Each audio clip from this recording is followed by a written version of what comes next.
प्रिय श्रोतावृन्द, the words of God अर्थात् परमेश्वरको वचन कार्यक्रममा यहाँहरू सबैजनालाई जय मसीह तथा नमस्कारको साथमा स्वागत छ।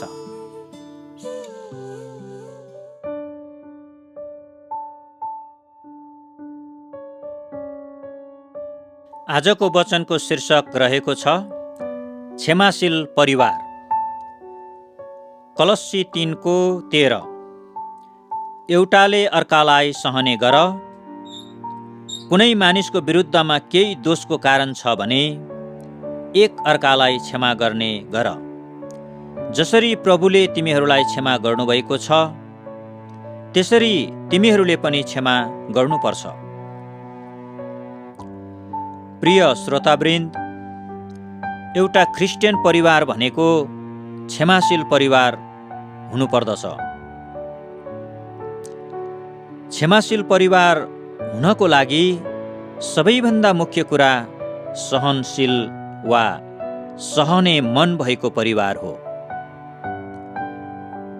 परिवारमा सबै मानिस पूर्ण र सिद्ध हुँदैनन्। हरेकको स्वभाव, सोच र व्यवहार फरक फरक हुन्छ। त्यसैले यस पदले भन्दछ कि एउटाले अर्कालाई सहने गर। सहनु भनेको कमजोरी होइन, परिपक्वता हो।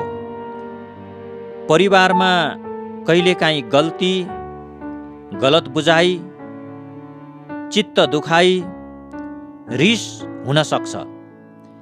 यस्तो अवस्थामा सहनशीलता भएन भने परिवार टुट्न सक्छ। अर्को चाहिँ क्षमा गर्ने मन भएको परिवार नै क्षमाशील परिवार हो। सहनशीलताको साथसाथै क्षमाशीलता पनि चाहिन्छ। यस पदमा भनिएको छ कि कुनै मानिसको विरुद्धमा केही दोषको कारण छ भने एक अर्कालाई क्षमा गर्ने गर। दोष लगाउने बानीले परिवारलाई दूरी बढाउँछ।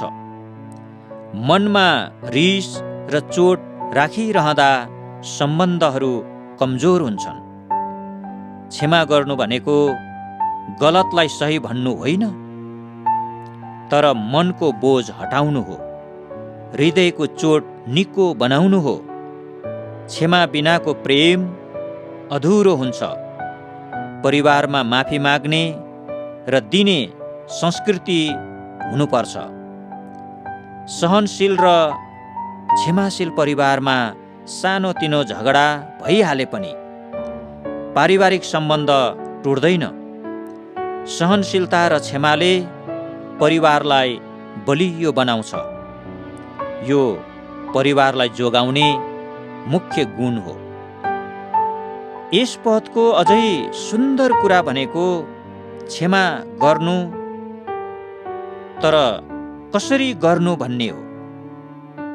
यहाँ भनेको कुरा चाहिँ प्रभुले जसरी हामीलाई क्षमा गर्नुभयो त्यसरी नै हामीले पनि अरूलाई क्षमा गर्नुपर्छ भन्ने नै हो। क्षमाको नमुना यीशु प्रभु हुनुहुन्छ। मानिसले पाप गर्दा पनि उहाँले क्षमा गर्नुभयो। क्रुसमा टाँग्दा पनि क्षमा गर्नुभयो। यो भन्दा ठुलो उदाहरण अरू छैन। हामीलाई कहिलेकाहीँ ठुलो अन्याय भएको महसुस हुन्छ र हृदयबाट क्षमा गर्न सक्दैनौँ। तर प्रिय श्रोतावृन्द, हामीले परिवारमा एकअर्कालाई क्षमा गर्नु नै पर्छ। एउटा क्षमाशील परिवार मात्रै स्वस्थ र आशिषित परिवार हुन्छ। यो सुन्दा जति राम्रो छ त्यति नै व्यावहारिकतामा गाह्रो पनि छ, तर अभ्यासले सम्भव हुन्छ। त्यसैले क्षमाशील परिवार निर्माणको अभ्यास गरौँ। धन्यवाद। जय मसीह। परमेश्वरले सबैलाई आशिष देऊन्। आमेन।